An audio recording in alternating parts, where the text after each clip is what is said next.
Hey, okay. I am updating you guys on, my whereabouts and my adventures so far since I've been back home.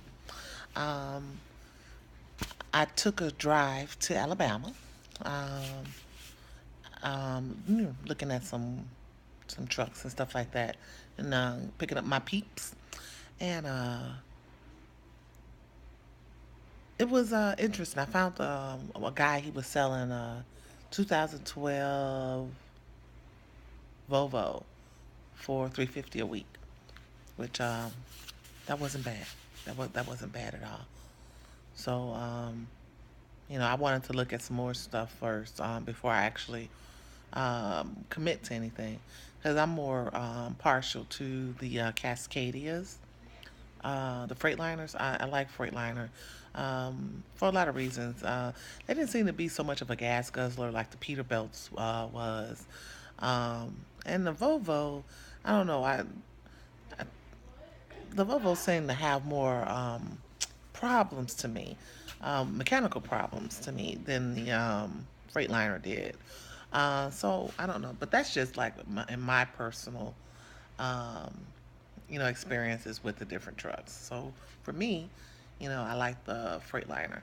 Um, so, ooh, while I was out there, I wanted to, any of the other truckers that may look, you know, y'all be careful out there. I don't know. During that trip, it was like just a lot of accidents going on, with trucks. So I just want y'all to, just slow down a little bit. You guys, your spirit, your soul is the most important part of the cargo. So always be in tune to your safety. You know, first. I saw one in Nashville that was really scary. The truck was mangled. I hope and pray that that driver is okay. That he was able to walk away from that because it really looked bad. Um, some of the other ones, just when you see them, you knew what happened. Driving too fast for the weather inclements. One was like in some kind of farm. He way out there. So apparently he was going real fast, because he shot right through it, jumped over that little ditch, and kept going out to the pasture. So, you know, that just told me he was going too fast. I saw two trucks turned over on the off ramps, meant that they were going around the curbs too fast.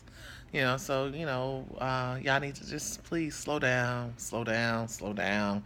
Ain't nothing worth your life. Nothing, nothing. There's no amount of money that is more valuable than your life. So just pump your brakes a little bit, slow it down. Be all right. It's okay. Um, um, Let me see. I did that. I did. Oh, I turned my keys in. I went to a terminal at where I'm at, because I don't know. I got a letter. I can't find a letter. I never opened the letter. I got the letter, but it came. It was just a lot going on at that time. So uh, I had set the letter down, but for some reason I don't know where I sat it down at. So I just assumed the only thing I have of theirs was the key to the truck. So on my way back in, I made sure I turned in the key. So the guys at the shop, they were messing with me because they're used to me always coming in, asking a gang of questions all the time. And they were like, "Yeah, we ain't seen you. We thought that man, Chuck, finally she must have got it." And they were like, "Nah, something happened." So I had told him what happened, and I had told him I was turning in my key. And he's like, "What, you going?" And I said, "No." I said they asked me to turn in my key. He's like, "Turn in your key." He's like, "All right."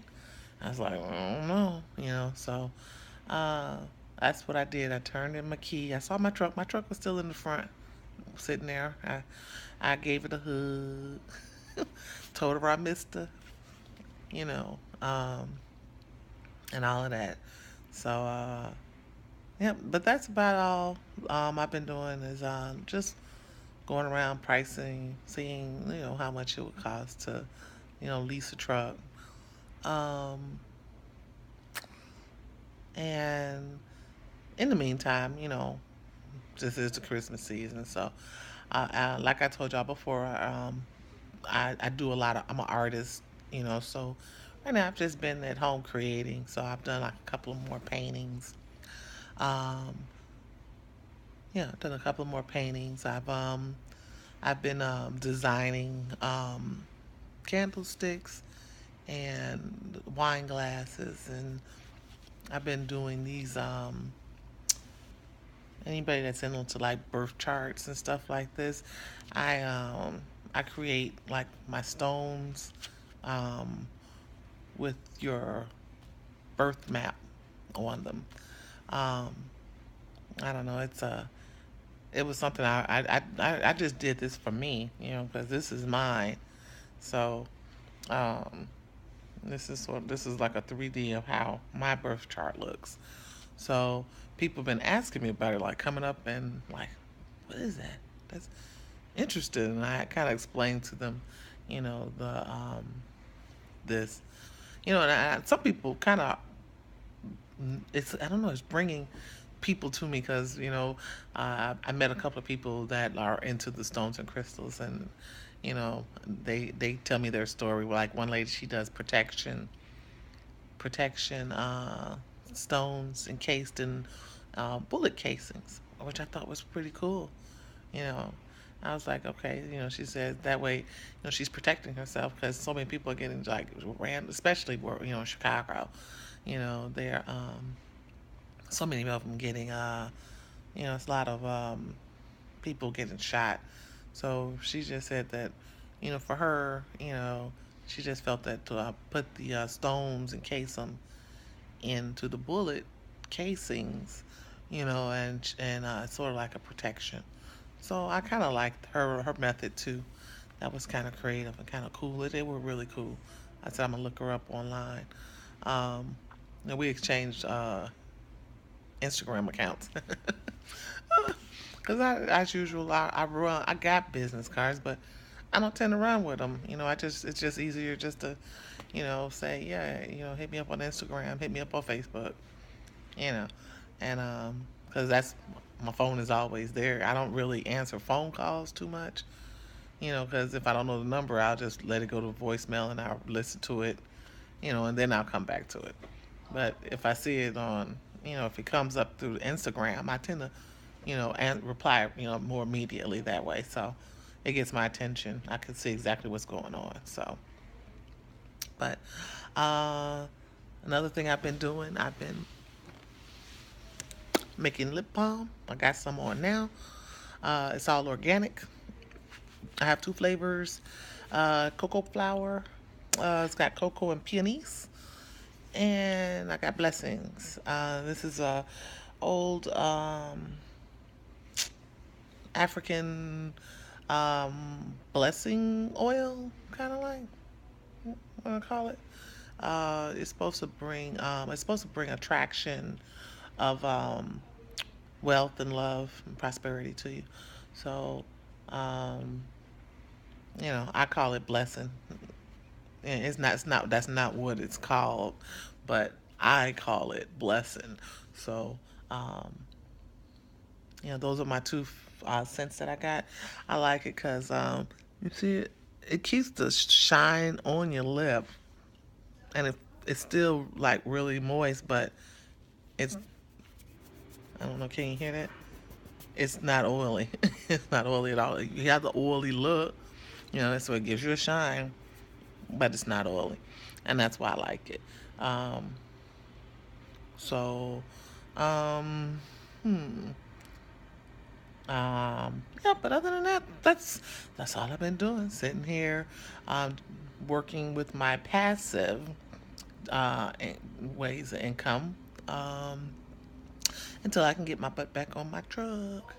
I don't know. I think I might be out of maybe a couple more weeks.